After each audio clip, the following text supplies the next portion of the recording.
Hello there, friends. Welcome to BJJ Meditations, episode number 61. I'm your host, Joe Hannon. I believe I'm going to be calling this episode Time Out of Mind, which is a reference to one of my favorite Steely Dan songs and also one of my favorite Bob Dylan records. The Bob Dylan record has this very smoky, misty, with like almost mythological quality to it. It, I believe, was recorded in Louisiana, and you could see the Spanish moss just hanging from the trees and kind of feel that atmosphere and all the songs on it. Highly suggest you give it a listen. It's got that track When You Feel My Love on it, which you might not know, but you've probably heard Adele's version of it. It's got some other amazing tunes on it. And then the Steely Dan track, Time Out of Mind, is, that typical polished glass smoothness that you would expect from Steely Dan from their record Gaucho, which for many Steely Dan fans listening to BJJ Meditations this week, I used to be an Asia guy. Asia is still a phenomenal record, but then I really started listening to Gaucho, and man, now I think I'm a Gaucho guy. I don't know what this means for me, but it means something. So, Time Out of Mind. I feel like I'm in this weird, what William S. Burroughs would call inner zone right now. And my inner zone is this space that I fall into between competitions where everything is still just as intense, and it also seemingly has this surreal quality to it because it's intense just for the sake of intensity. It's not intensity that's directed at anything. I'm not like preparing for any sort of competition. So I thought I would talk a little bit about this inner competition time and what's going on. And maybe you'll get something out of that, maybe not. The funny thing about this podcast, as Josh Liu on a recent episode alluded to, is, it's a small but loyal and mighty audience. And that's the truth. Every episode I put out, a few more people listen, but I don't seem to lose anybody, which is cool because this is not a podcast for everybody, but I kind of see the mission of this podcast as being twofold. It's to be a window into my demented mind and into my training notebook, essentially. And it's also to find the others. Find the people who think and feel the same way. And I imagine there aren't a lot of us out there, but I think that people who fall into that second category seem to have found this podcast and are sticking around. So thank you very much for finding it. Thank you very much for sticking around. So this inner competition time. Right now, this is very much a period of reassessment for me. I'm thinking about my performance, and I'm also putting it through the lens of the fact that I was sick, but I still think there's some validity to about what I'm about to share with you all. And my biggest criticism about my performance is that I wasn't driving things to completion, especially in my first match. Had the guy in closed guard, had 2 straight arm lock attacks that resulted in advantages, but I really couldn't get any other offense in terms of submissions going. And this is a theme that, upon reflection, is present in my game. I feel like I play a very conservative style of jiu-jitsu. My approach is very much a game of inches, and I'm constantly looking to ratchet up the pressure, take away space, and make the submission sort of inevitable. But there's this tendency that I've experienced, and I actually alluded to it in one of the very early episodes of this podcast called Pulling the Trigger, where you get right up to the precipice of finishing, of launching this sort of final gambit to end the match, and you don't necessarily go, because in a lot of ways it is a leap of faith. You have to believe that the submission is going to work, and you hone and build that conviction through repetition. You do it enough and you begin to know and trust yourself and trust your technique and trust your delivery. But the problem is that if it doesn't work out, you have to start over. So there is a surrendering to that possibility when you launch the triangle. or whatever, pick the attack of your choosing. That if it doesn't work out, it may be the beginning of the dissolution of that advantageous position. For example, you go for the rear naked choke, your opponent grabs the choking hand and immediately starts to work it over their head. You can't get under their chin. Now their back is on the floor and they're out. Or you launch that triangle against somebody who has really strong upward posture and they're able to wriggle their shoulders through and kind of shuck you off. And then you're just back in closed guard, best case scenario, or worst case scenario, you're starting to get stacked or something like that. And there's a real fear in me anyway, when I've gone all the way down to the wire, I've expended so much energy. It's like the sunk cost fallacy in action. I've put so much into achieving this position that I might as well maintain it rather than try and change it. So there's a real reluctance in me to go for things, especially when I think about closed guard. Like one technical aspect of this that I'm really present to right now is being more aggressive with my flanking. This is something I was working on with our head coach, Shane McCarthy, last night. He really wants me to be dogged about that Mikey Musumeci ass head approach to flanking, where you're constantly working to the flank, and like that burns a lot of energy. It takes a lot of effort, and there's a fear in me that's like, oh, if I expend all that effort, will I be able to deploy it when I need it later? So anyway, driving things to completion. That's something that has come up for me in a big way as I reflect on my performance. It's something I'm trying to improve. And how I'm doing that is by kind of dissecting my submission game, not necessarily looking at what I do. It's what I don't do. Like, what are pinning positions where I'm spending a lot of time right now, or guards where I'm spending a lot of time right now where I don't finish, identifying areas for improvement there, and then coming up with a plan to drill those specific things. So right now the school's curriculum happens to be side control, and I haven't had much success with closing from side control unless I'm in the gi and I'm able to get a paper cutter choke. I have a really good high percentage paper cutter choke, but haven't had much of a Kimura game or Americana game or arm lock game from side control. And I think a lot of that comes from this reluctance I have from when I was smaller, because I kind of saw those moves as moves for bigger people, and now I'm questioning the validity of that. I'm wondering whether with more refined technique, it's not a matter of mass, it's just a matter of more strategic application. So I'm really going back to like white belt jiu-jitsu right now, pulling apart how and why I learn these things and why they don't work, and trying to figure out a way to make them work for me. So that way, when I'm in these more advantageous positions, I can finish. And I would include mount in that category too.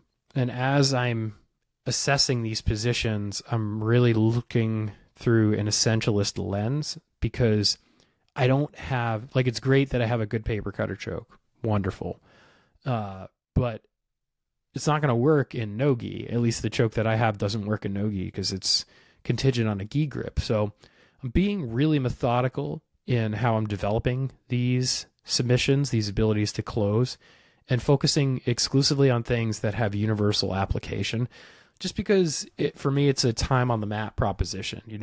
Realistically, I only can train with quality 4 days a week before I start to get sick, before my body breaks down, before I just lose interest, or it creates more stress than it alleviates, just because my life is getting increasingly complicated, which, I'll talk a little bit about at the end of the episode here.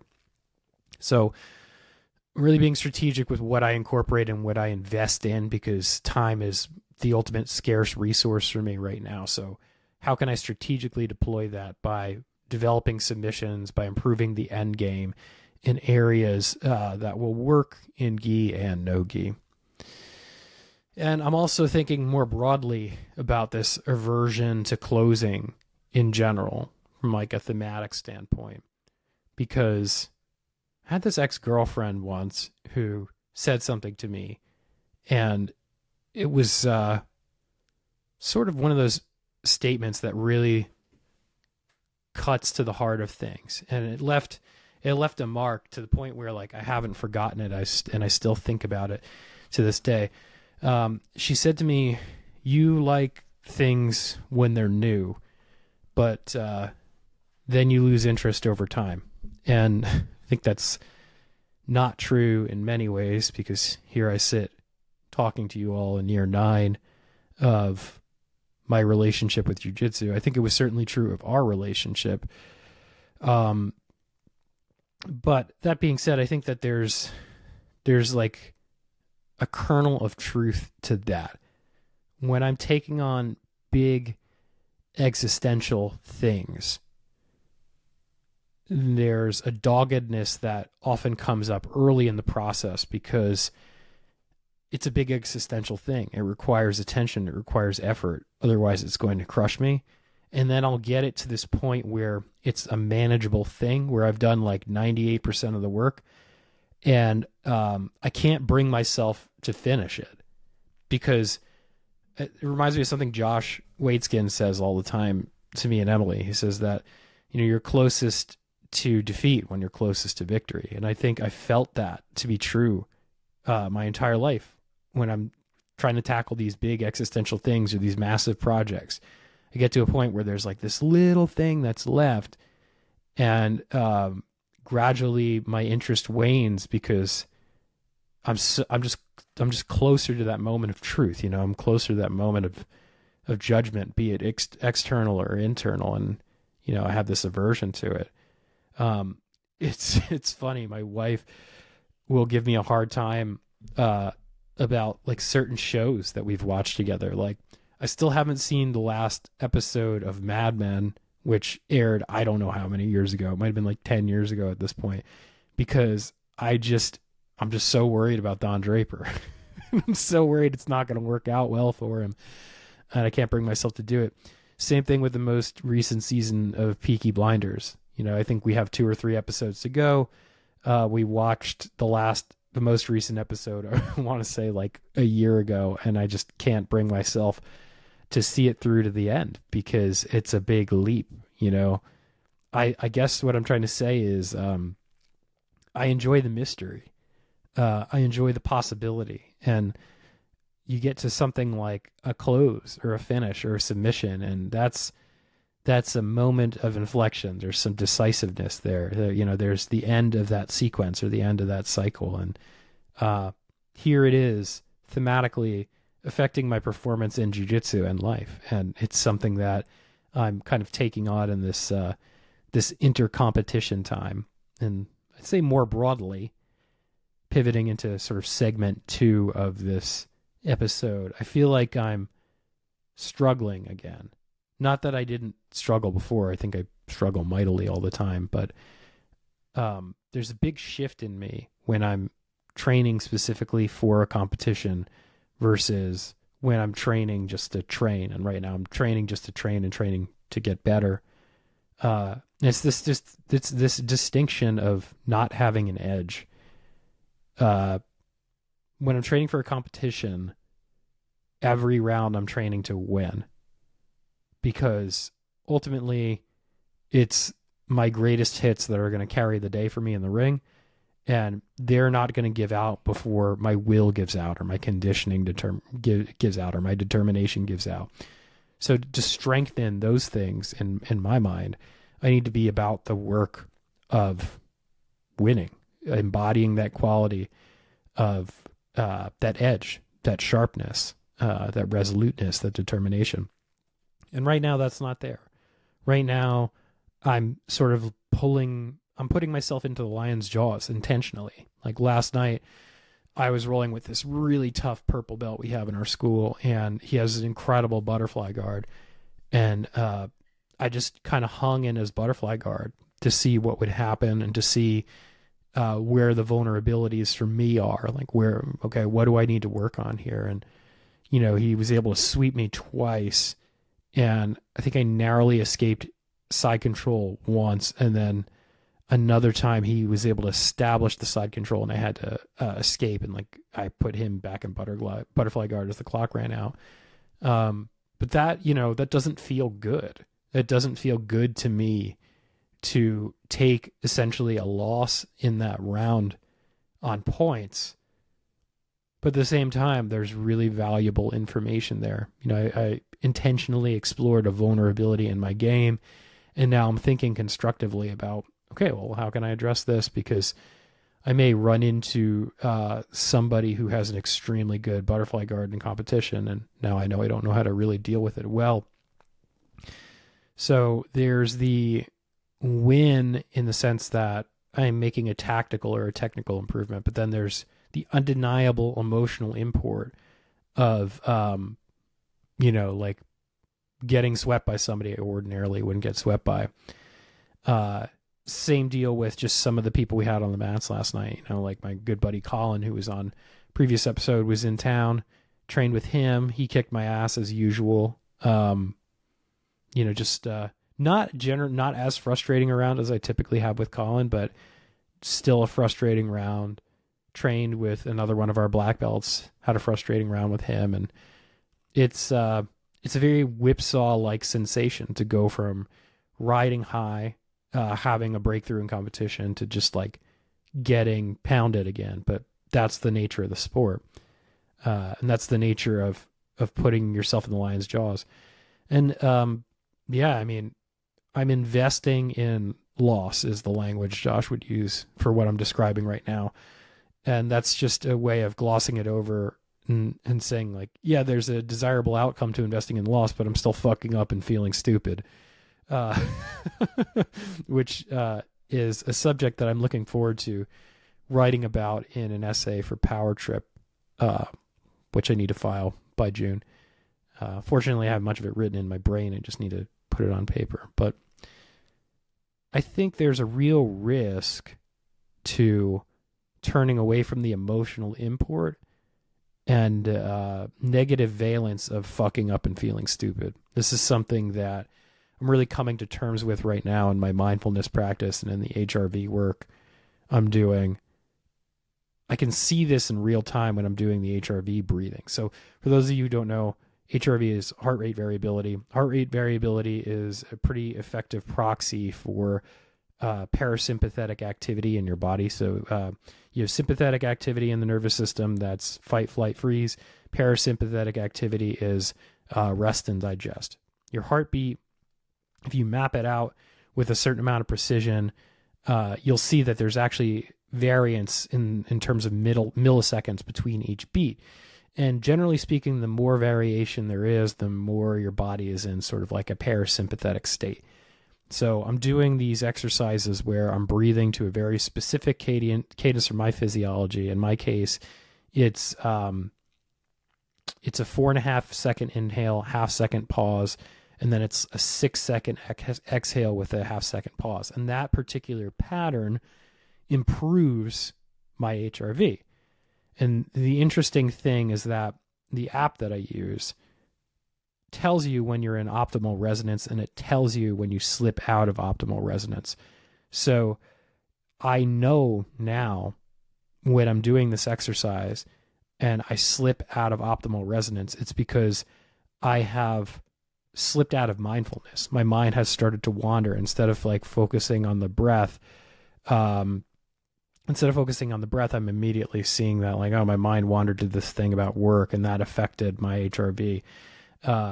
So I can sort of see these things in real time, and I can sit with them non-judgmentally. Like the sooner I can say to myself, you were thinking about work and that's why you slipped out of optimal resonance, and that's okay. The sooner I can get, and that's the key part right there, is and that's okay.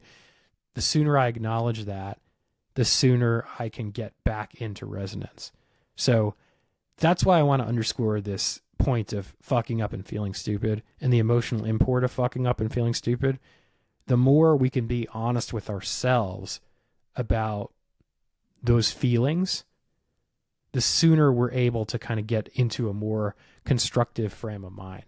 I think, just my opinion, something for you to experiment with, perhaps. I think this is akin to what Jim Dethmer talks about. Jim Dethmer is this really sage-like leadership coach whose work I've been exploring. And I think he borrows this from Byron Katie, but like this concept of being, above or below the line. You ask yourself I've been asking myself at different points in the day, am I above or below the line? Below the line being sort of contracted, reactive, above the line being open, abundant. And it's not so much about preferring to be above the line versus, not preferring being below the line. That's sort of obvious, but it's really about just accepting where I'm at. And the next step in that process is giving yourself a breath of acceptance. Like, can I accept the fact that I'm below the line right now? Yes. Deep inhale, deep exhale, feel what that feels like and let it move on. So again, underscoring, I am trying to attune to the fact that this process right now does not feel good. And that seems to be a constructive endeavor for me. Perhaps it will be a constructive endeavor for you. But regardless of that, I think the other thing I'm kind of sitting with right now in this inner zone is that competition forces you to build your game or yourself from the outside in, right? You're engaged in this externally oriented activity. You can still engage with the activity from an internally oriented place, but competition, you do something, there is a result, therefore, and you evaluate the result. That result happens outside of you, therefore it is externally oriented by definition, right? Flip that in this interzone between competition. I'm building from inside out. Right now, I'm trying to attune to what's going on inside of me, integrate the lessons of the last competition, fit all of that together into something resembling a portrait that makes sense or a map that makes sense, and to navigate from there. So it's a really hard pivot to make. And just like there are all sorts of interesting thoughts and emotions that arise from being in the lion's jaws, there are interesting thoughts and emotions that arise from that. So I'm just kind of sitting with that rather than trying to deny it or trying to wish it away. And all of this is extraordinarily useful from a thematic standpoint. Josh Liu said he's going to give me $5 every time I say a thematic on this podcast, by the way. So I'm going through this period professionally of radical uncertainty, and it's a highly dynamic, intoxicating proposition that I'm confronting in my work life. It's super exciting, but there's just so much uncertainty, and there are realistic concerns too, like paying the bills and putting the food on the table and making sure Cormac has diapers and stuff like that. But this whole process of competing and not competing, and also combining in mindfulness practice like HRV and traditional mindfulness practice, seated meditation, walking and meditation, is really helping me right now sit with that uncertainty and be present to it and smile at it a bit. Just like I was able to kind of smile at the tension for the first time in my competition in New York. I'm learning to smile at the tension writ large across my life. And to me, that's what this is all about. It's not about winning medals. It's not about mastering specific techniques. It's about learning to dance with a bit more grace through life. So that's really all I've got for you this week, folks. Looks like, I don't know what it is about the 23-minute mark, but I always seem to land these episodes around 23 minutes. Maybe that's all I'm good for, is 23 minutes. Anyway, go to bjjmeditations.com. That's where you can book coaching sessions with me, either in person or online. We can take this approach to training that I'm describing to you right now, which I call BJJ framework training. That's available to you there. You can also make a donation to offset production costs of the podcast. That's the second best way to support me, second to coaching. Those are also appreciated. As always, any and all funds that come into BJJ Meditations, 1% of all dollars pre-tax goes to environmental charity. What else do I have to say? Check out the highest levels on BJJ Mental Models Premium. That's where Emily and I go deep on all of the modalities we use in our peak performance consulting space with Josh Wadeskin. If you're interested in sponsoring BJJ Meditations, you can email me at bjjmeditations@gmail.com. Like, subscribe, review, and share wherever you are listening to or watching this podcast, please. That's a great way to help. And you can follow on Instagram, BJJ_meditations. Check out more of my writing at Substack, johannon.substack.com. And of course, you're always welcome to come and train at Princeton Brazilian Jiu-Jitsu. We welcome any and all guests, as long as your gi or rash guard is not stinky and as long as you're not a douchebag. Thank you very much for listening this week, folks, and I will talk to you soon.